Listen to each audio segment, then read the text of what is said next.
I think the biggest implication is that since last summer, we had this big reduction in risk premia across Europe. It seemed like everything was stabilizing once the ECB introduced the OMT. All of that is slowly being unwound now. So the Italian election introduced a risk. Now, with the Cypriot issue, we now have the possibility of depositors, having to pay tax for a bailout. So Cyprus in itself, as we all know, is very small, but it does put that onto the table if another peripheral country, whether it's Spain or Italy, comes under pressure again. People in those countries will now wonder whether their bank deposits will be subject to a similar tax or not. Breakup risk. The tail risk of breakup risk seems to have disappeared post the OMT speech, post the speech that he delivered here in London, Draghi that is. Is breakup risk back on the table? I mean, I think at this stage it probably is not, mainly because I think for every party involved, leaving the euro area would be catastrophic one way or the other, just because of the uncertainty around redenomination risk of cross-border bank liabilities. It would just be such a big unknown that nobody wants to go down that route. So I think that's unlikely, breakup risk.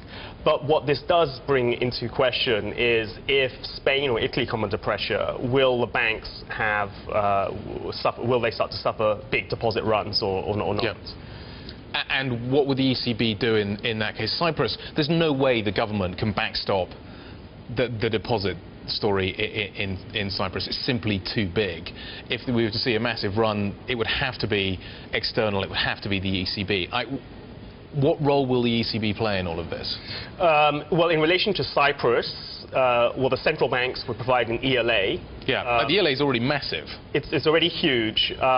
So what that means is that will be on the table as long as the Cypriots play ball and follow through with the deposit tax in some form or another.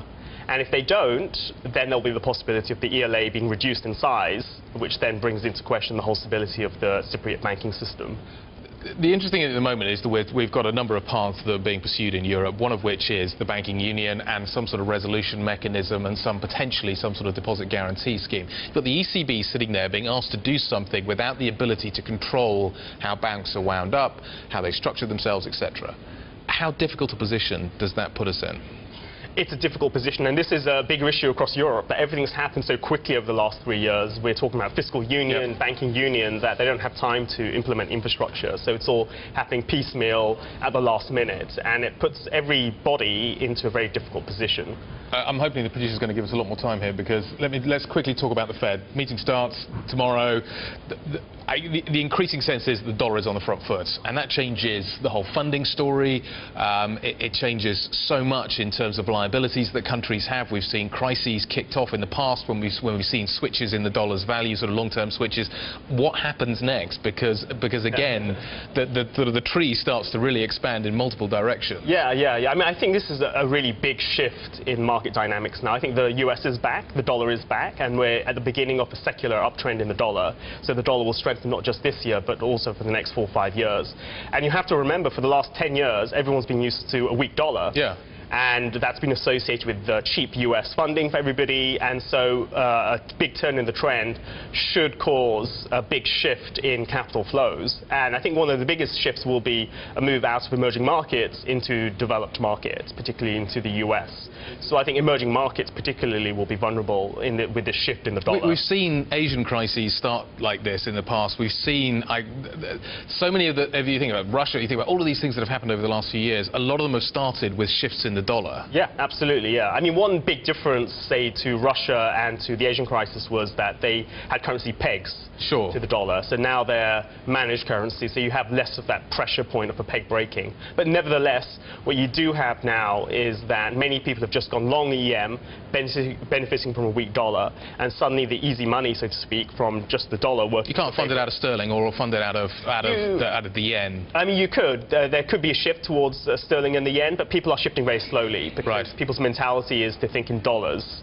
For funding. For obvious reasons. Yeah. Just one final question while we bring up sterling. Budget tomorrow, maybe some expectation that we'll see a further loosening of the bounds in which the Bank of England can operate.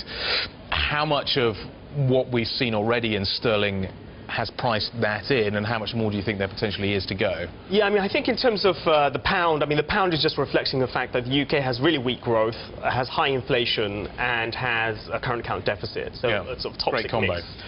Yeah, toxic mix for the currency. I think if the UK was able to engineer stronger growth, you know, by the Bank of England being perhaps more aggressive in the long run, that could help stabilise the pound. But in the short run, i.e. for the next 3 to 6 months, a loosening of the mandate by the Bank of England. Do you expect that? Would, I think there's a real possibility that something will happen on that front. So, I mean, we'll find out this week. We will.